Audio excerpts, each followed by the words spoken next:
Hello, hi. Welcome to the little corner of the internet that I have just created. Welcome to my channel. uh, my channel is going to be focused on fairy tale summaries. This was something that I did many years ago that brought me a lot of joy, and I wanted to bring it back and kind of just spread the love around.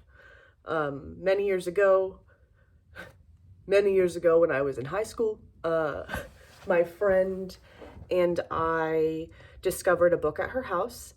This book was a book of Russian fairy tales. And this book is from 1945. It has incredible illustrations in it as well. And what we started to do was go through here and just read them aloud to each other. And I'm an American. These stories are very different tone than what I grew up with, the stories I was told or read as a child. These are more gruff, I would say, a little more brutal, a little more ridiculous than most of the fairy tales that I was told as a child. So what we started to do was we would read them and then summarize them back to each other in a more modern vernacular and try to figure out what the moral of the story would be. And it's so drastically different, or many of them are so drastically different from the style of fairy tale that I was told that I just absolutely fell in love with them. They're incredible. I love all of these stories. They're fantastic. And I thought, why not? Why not see what you think? Help us figure out what these morals are in these stories. So to start, I picked a story featuring Baba Yaga. If you are not familiar, Baba Yaga is a very popular character in Russian, Slavic lore stories. Baba Yaga has also made its way into video games and movies and all kinds of things. And she is a witch who travels in a mortar, I believe, mortar and pestle, has a pestle. And she's like a cantankerous bitch and likes to fuck with everybody. And she lives in the woods in a house on chicken feet. And that's what a lot of people associate with Baba Yaga is the shack on chicken feet. So I thought out the gate, why not just, dive into Baba Yaga, because she appears in many of these stories. And she's next level. You'll see. Here we go. All right. So this first story I will summarize for you is Baba Yaga and the Brave Youth. So it starts, once upon a time, there lived a cat, a sparrow, and a brave youth. It seems like they all lived in their house together. I don't know. Later they referred to them as brothers. As if it's a family. I don't know.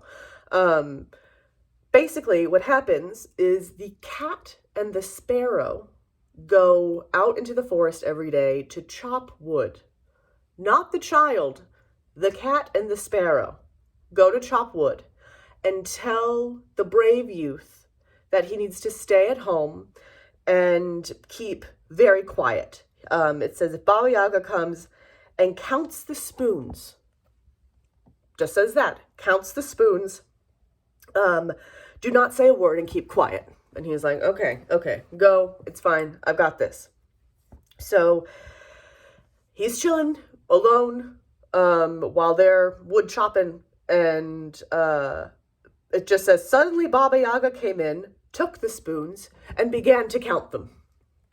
And says, this is the cat's spoon, this is the sparrow's spoon, this is the brave youth's spoon. Now, the second that she touches the brave youth spoon, brave youth freaks out and is like, Baba Yaga, don't touch my spoon. And Baba Yaga is like, ha ha, snatches him It gets out of her mortar, flew off, spurring it with the pestle and sweeping away her tracks with the broom. The brave youth shouts, "Cat, run! Sparrow, fly!" And both of them show back up in a matter of moments and scratch and peck Baba Yaga until she leaves. And then that's it. That's it. She leaves.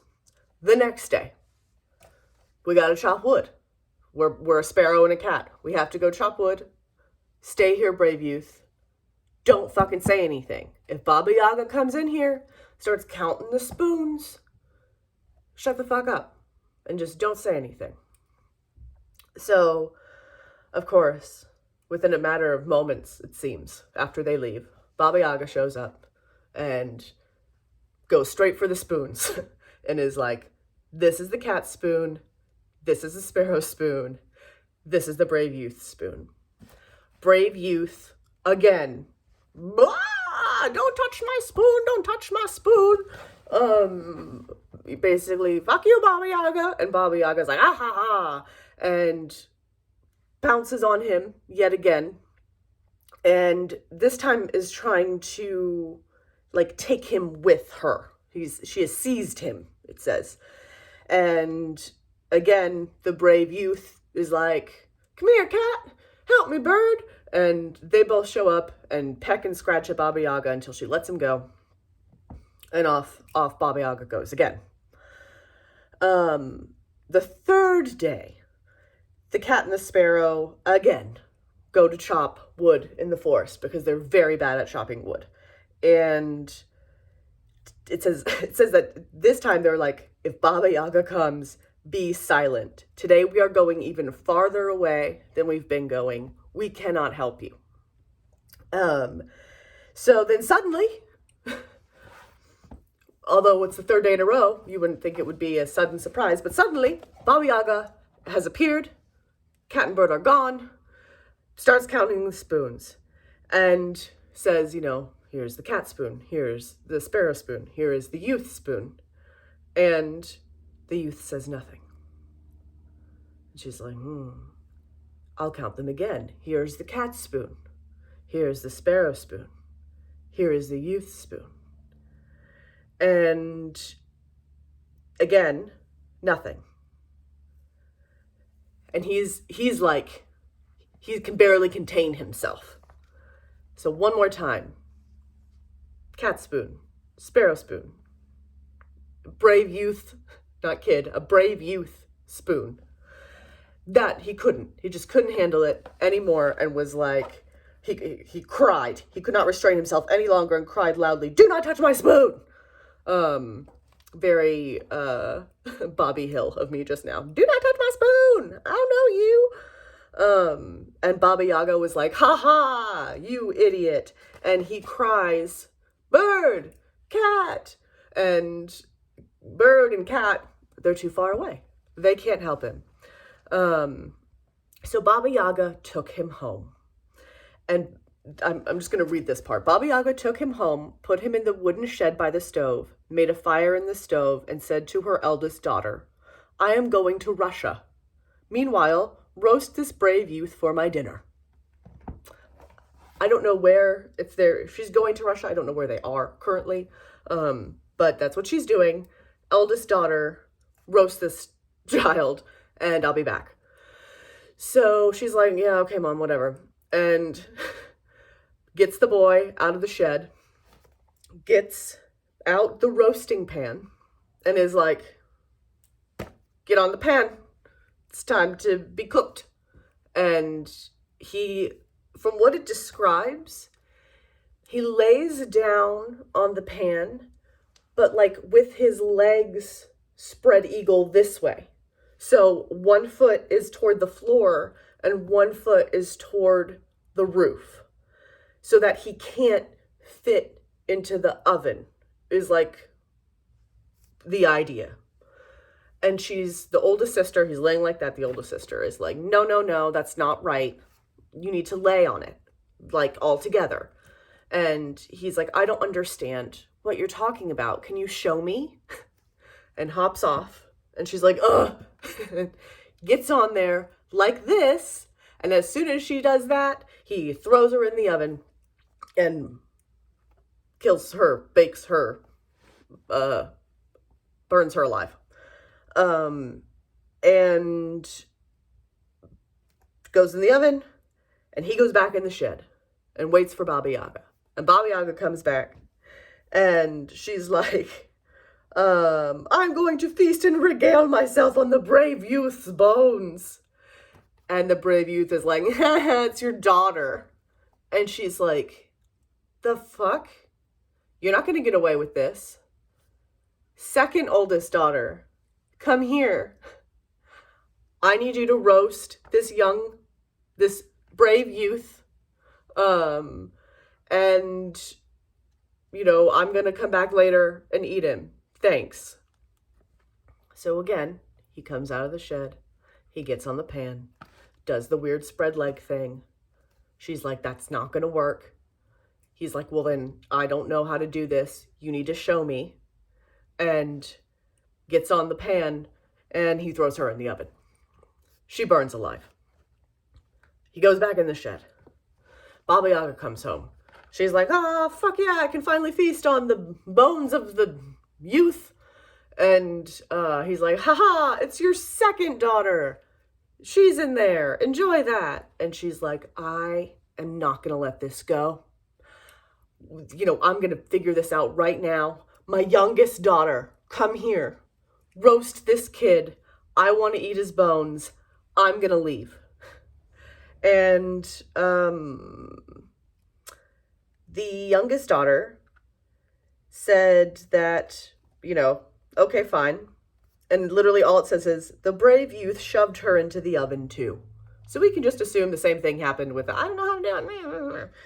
So Baba Yaga flew into an even greater rage and said, I swear this time you won't get away. And come, brave youth, lie on the pan. I'll do this myself. And he lays on it like he has the last 3 times. And she's like, no, not like that. And he again pretends like he doesn't know. And he goes, I don't know. Show me. And Baba Yaga curled up in the pan. And the brave youth quickly shoved her in the oven, ran home, and said to his brothers, that's what I did with Baba Yaga. The end. I love the way that Russian fairy tales end. They just end. Like, there's no fluff at all. There's no pretty bow. Yep. I killed her. I left her in the oven. The bones of her children are scattered around her home, apparently. And to me, like, the moral of this story,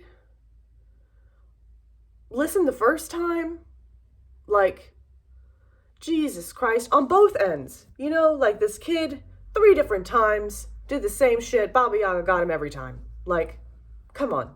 And then on the other end, these daughters, these dumbass daughters, don't know how to put together that, like, I'm going to get thrown into an oven.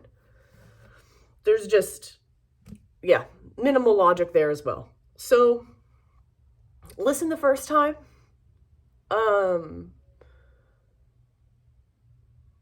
With Baba Yaga, like, determination, but also, don't put your trust so wholeheartedly into others, because they could just get shoved in an oven and be burned alive. And you can lose all of your children that way. So, yes, thus ends our first summary. I hope you enjoyed it. If this becomes more of a thing, I'd be happy to actually read the stories too, in their entirety. But I hope you enjoyed. There will be more coming. And let me know what you think, if there's any other morals that I missed.